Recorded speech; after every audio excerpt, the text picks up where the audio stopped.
How are you guys doing? Today is Tuesday, February 1st, 2022.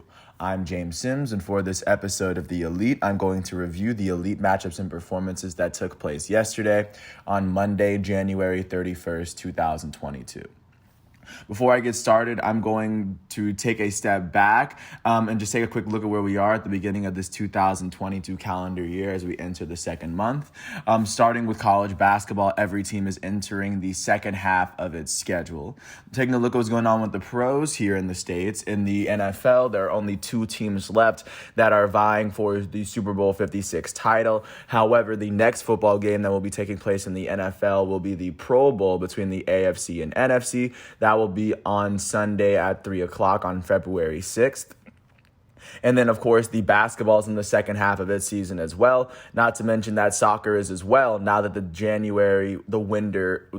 winter signing window is over because the month of January is now over. With that said, looking back to college basketball, starting with the 8th-ranked team in the nation, the defending champs Baylor Bears hosted the unranked West Virginia Mountaineers. Baylor would end up beating West Virginia 81-77. They won this matchup by 4 after outscoring West Virginia by 12 in the second half to overcome their 8-point halftime deficit. On the winning end of this matchup, the hometown Bears were led in scoring by their starting guard, James Akinjo, out of Oakland, California. Akinjo finished with 25 points in 39 minutes. He would go on to shoot 7 for 17 from the field, 4 for 7 from 3, and 7 for 8 from the foul line. With this win, the 8th-ranked Baylor Bears are now 19-3. They are 7-2 in the Big 12. They have the second-best record in the conference behind Kansas. With this loss, the unranked West Virginia Mountaineers are now 13-8. They are now 2-6 in the Big 12. They are now tied with Kansas State for the worst record in the conference. Taking a look at the other ranked matchup that took place yesterday, my 9th-ranked Duke Blue Devils would go to South Bend and beat the Notre Dame Fighting Irish 57-43, holding Notre Dame to their lowest point total in their basketball team's history. On the winning end of this matchup, the 9th-ranked Duke Blue Devils were led in scoring by their starting forward, Paolo Banchero. He finished with 21 points, 9 rebounds, 2 steals, and 5 turnovers in 30 minutes. He shot 10 for 22 from the field, and with this win, the 9th-ranked Duke Blue Devils are now 18-3. They are 8-2 in the ACC. They are tied with Miami for the best record in the conference. With this loss, the unranked Notre Dame Fighting Irish are 14-7. They are 7-3 in the ACC. They are tied with North Carolina for the 3rd best record in the conference. So that is what happened with college basketball yesterday. Looking at the ranked matchups that are going to be taking place today for today's Super Tuesday, I guess. At 6:30 on FS1, the 17th-ranked UConn Huskies are going to host the unranked Creighton Blue Jays in Hartford, Connecticut. UConn enters this matchup with a 6-2 record in the Big East. At 7 o'clock, the 20th-ranked Iowa State Cyclones are going to host the 10th-ranked Kansas Jayhawks on ESPN. Iowa State enters this matchup with a 3-5 record in the Big 12. Kansas enters this matchup with a 6-1 record in the conference. At the same time, at 7, the unranked Maryland Terrapins are going to host the 13th-ranked Michigan State Spartans on ESPN2 in College Park, Maryland. Michigan State enters this matchup with a 7-2 record in the Big Ten. At the same time, at 7 o'clock, the 22nd-ranked Tennessee Volunteers are going to host the unranked Texas A&M Aggies on SEC Network in Knoxville, Tennessee. Tennessee enters this matchup with a 5-3 record in the SEC. At 9 on ESPN, the top-ranked Auburn Tigers are going to host the unranked Alabama Crimson Tide in Auburn, Alabama. Auburn enters this matchup with an 8-0 record in the SEC. At 9 o'clock at the same time, the 14th-ranked Texas Tech Red Raiders are going to host the 23rd-ranked Texas Longhorns on ESPN2 in Lubbock, Texas. The 14th-ranked Red Raiders will enter this matchup with a 5-3 record, and 23rd-ranked Texas enter this matchup with a 5-3 record as well. At the same time, at 9, the unranked St. John's is going to host the 15th-ranked Providence Red Friars in Queens, New York, as Providence enters this matchup with an 8-1 record in the Big East. Last but not least, at 9 o'clock, the 25th-ranked LSU Tigers are going to host the unranked Ole Miss Rebels on SEC Network in Baton Rouge, Louisiana. LSU enters this matchup with a 4-4 record in the SEC. Like I said, with football, the only thing that's going on that's coming up is the Pro Bowl, as the Super Bowl matchup is set up. The Super Bowl will take place on February 13th, which is 2 Sundays from now. But of course, until then, I'm still going to preview it. Taking a look at what's going on in the NBA, starting off in Cleveland, the Cavaliers hosted the New Orleans Pelicans. The Cavaliers were able to beat the Pelicans 93-90. They won this matchup by 3 after outscoring New Orleans by 9 in the fourth quarter to come from behind and win. On the losing end of this matchup, the Pelicans were led in scoring by their starting point guard out of Kansas, Devontae Graham. He finished with 20 points in 29 minutes as he shot 6 for 15 from the field and 5 for 6 from the foul line. Their starting shooting guard, Josh Hart, finished with 10 points and 10 rebounds, as well as 2 steals in 37 minutes. He shot 2 for 9 from the field and 5 for 6 from the foul line. On the winning end of this matchup, the hometown Cavaliers were led in scoring by their guard off the bench, Brandon Goodwin, out of Florida Gulf Coast University. He finished with 21 points in 27 minutes. He shot 8 for 11 from the field, 3 for 4 from 3, and a perfect 2 for 2 from the foul line. With this win, the Cleveland Cavaliers are 31-20. That is the 4th best record in the Eastern Conference. They've won 8 of their last 10 games, as they now sit a game behind the Chicago Bulls, who have the top record in the East. With this loss, the New Orleans Pelicans are now 18-32. That is the 4th worst record in the Western Conference. They've lost their last 4 games, and they've lost 6 of their last 10. They have the 3rd longest losing streak in the West. They now currently sit 6.5 games behind the 6th seed LA Clippers out west. Taking a look at what's going on in Indianapolis, the Indiana Pacers hosted the Los Angeles Clippers. The Pacers would beat the Clippers 122-116. The Pacers won this matchup by 6 after outscoring the Clippers by 7 in the fourth quarter to come from behind and win. On the losing end of this matchup, the LA Clippers were led in scoring by their starting shooting guard, Amir Coffey. Coffey finished with 27 points in 35 minutes. He shot 9 for 14 from the field, 5 for 9 from 3, and a perfect 4 for 4 from the foul line. Their starting point guard, Reggie Jackson, finished with 21 points and 5 assists in 31 minutes. He shot 8 for 18 from the field, 4 for 11 from 3, and he made his only free throw attempt of the night. Their starting center, Serge Ibaka, would finish with 14 points, 11 rebounds, and 2 blocks in 22 minutes. He shot 6 for 7 from the field and a perfect 2 for 2 from the foul line. On the winning end of this matchup, the hometown Pacers were led in scoring by their starting forward in this matchup, Isaiah Jackson. Isaiah Jackson out of Kentucky will go on to finish with 26 points, 10 rebounds, and 2 blocks. All this in 29 minutes. He shot 12 for 19 from the field, and he went on to shoot 1 for 2 from the foul line. With this win, the Indiana Pacers are now 19-33. That is the 3rd worst record in the Eastern Conference. They've won 4 of their last 10. They currently sit 8 games behind the 8 seed Toronto Raptors out east. With this loss, the LA Clippers are now 26-27. That is the 8th best record in the West. They've lost 5 of their last 10.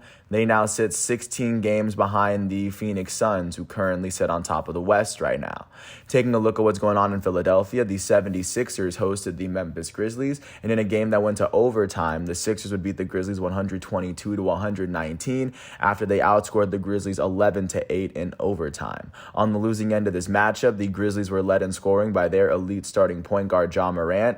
Their all-star starter finished with 37 points, 5 rebounds, 5 assists, and 9 turnovers in 42 minutes.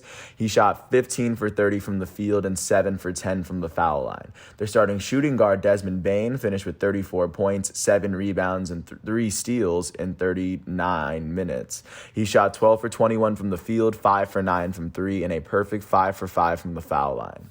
On the winning end of this matchup, the hometown Philadelphia 76ers were led in scoring by their starting point guard, Tyrese Maxey. He finished with 33 points and 8 assists, as well as 4 blocks in 43 minutes. He shot 13 for 23 from the field, 1 for 4 from 3, and 6 for 7 from the foul line. Their starting power forward, Tobias Harris, finished with 31 points, 5 rebounds, 5 assists, and 2 blocks in 40 minutes. He will go on to shoot 12 for 25 from the field, 2 for 4 from 3, and a perfect 5 for 5 from the foul line. Their starting center, Andre Drummond, finished with 16 points, 23 rebounds, 5 assists, 2 steals, and 3 blocks in 43 minutes. He shot 8 for 11 from the field. With this win, the Philadelphia 76ers are now 31 31-19. That is the third best record in the Eastern Conference. They've won their last 5 games. That is currently the longest winning streak in the Eastern Conference right now. And that is tied with the Nuggets for the second longest winning streak in the NBA.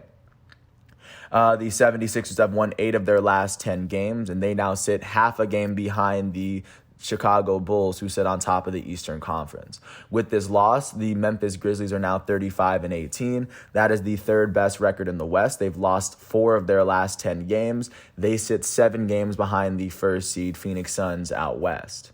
Taking a look at what's going on in Boston, the Celtics hosted the Miami Heat in TD Garden, and the Celtics would beat the Heat 122-92.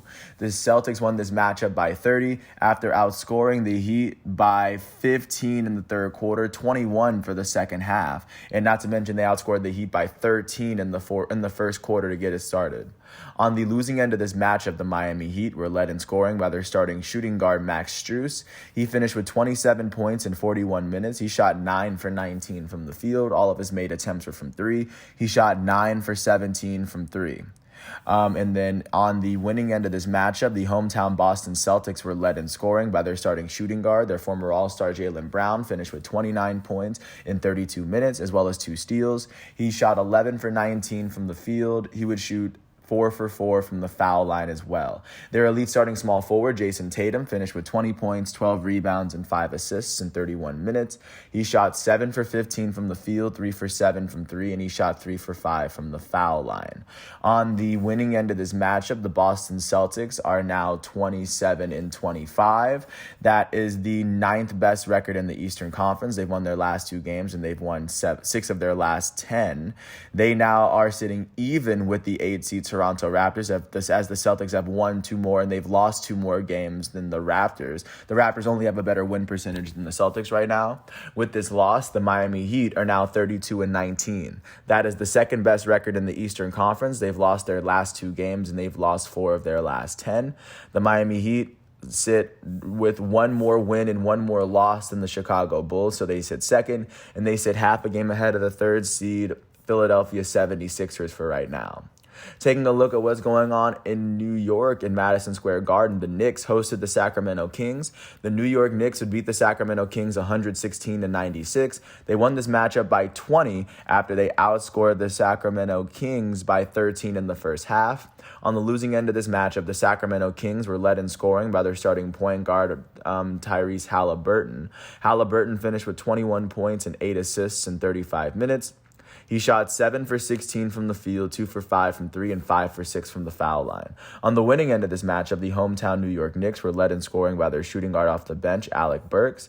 He finished with 21 points and 5 rebounds in 26 minutes. He shot 6 for 9 from the field, 4 for 6 from 3, and he shot 5 for 6 from the foul line. And with this win, the New York Knicks are now 24-27. That is currently the 5th worst record in the Eastern Conference. They've won 4 of their last 10. They now sit 3.5 games behind the 8 seed Toronto Raptors in the Eastern Conference. With this loss, the Sacramento Kings are now 18-34. That is the 3rd worst record in the Western Conference. They've now lost their last 7 games.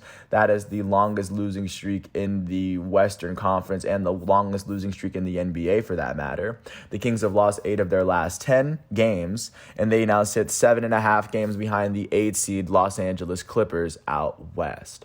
Now taking a look at what went down in Atlanta, the Hawks hosted the Toronto Raptors. The Raptors would beat the Hawks 106-100 to snap the Hawks winning streak at 7.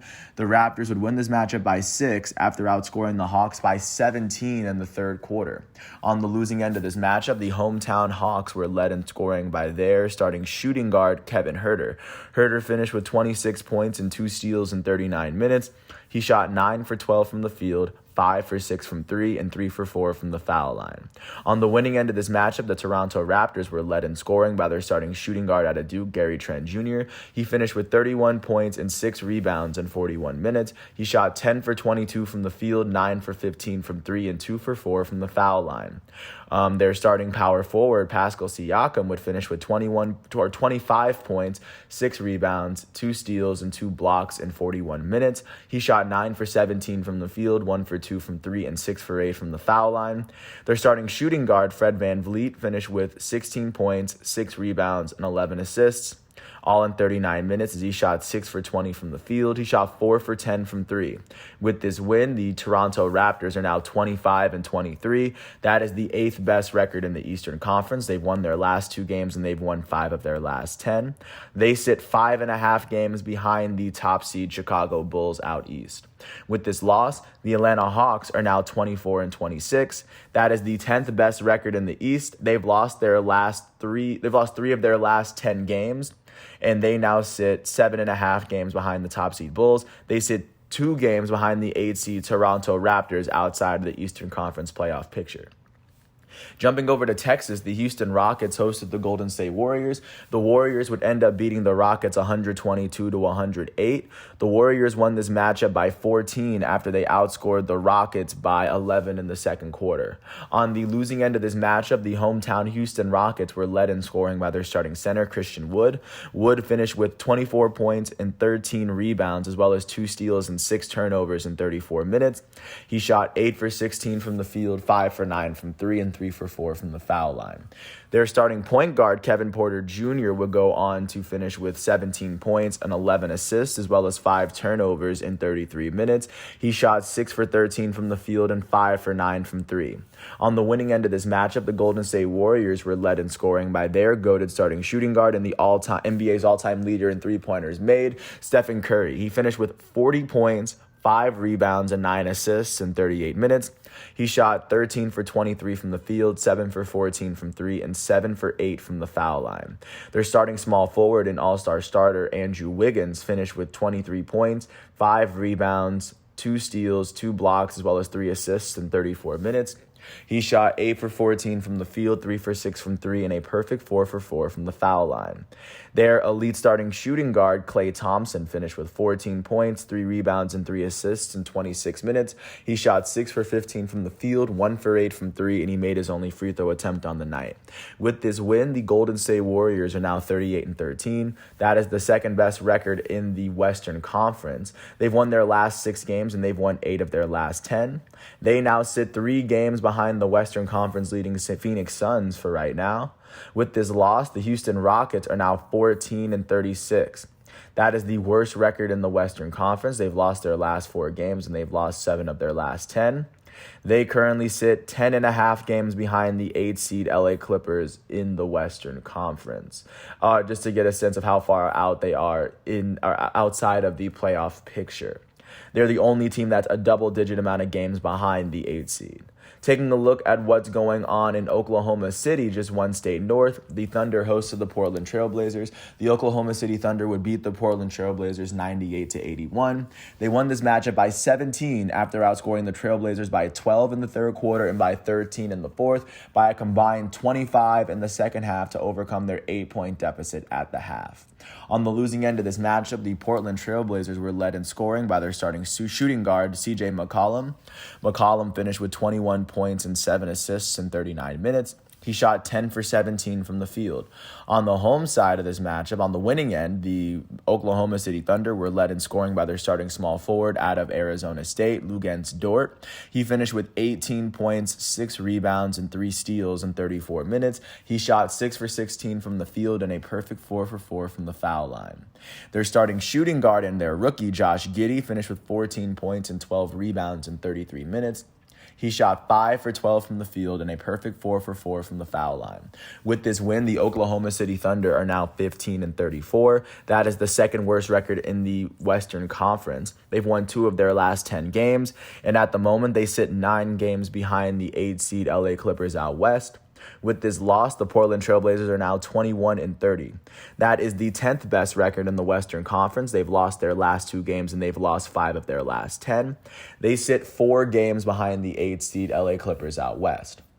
That is what the NBA is looking like following yesterday's matchups to end the month of January. Taking a look at how the NBA is going to be looking at the beginning of February, starting off with the primetime matchups. At 7:30, the defending champs Milwaukee Bucks are going to host the Washington Wizards in Pfizer V Forum.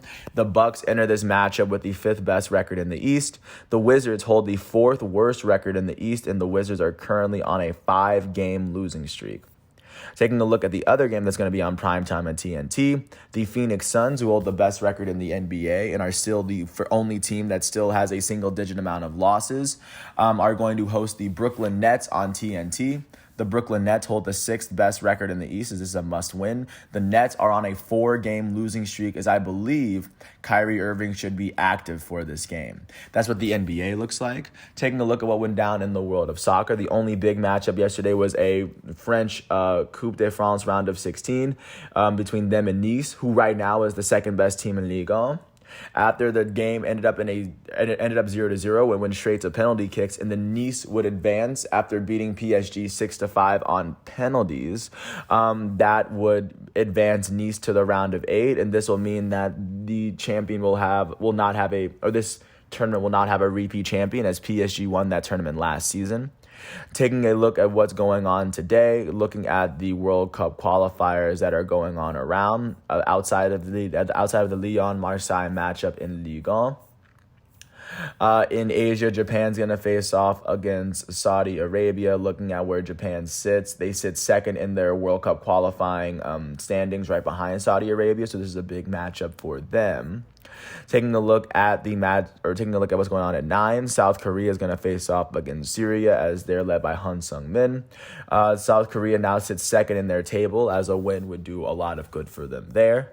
Taking a look at the World Cup qualifiers that are taking place in South America today, Uruguay is going to face off against Venezuela, as Uruguay currently sits 5th place in their FIFA World Cup qualifying standings. A win could possibly see them leapfrog over Peru, but of course they still got to win.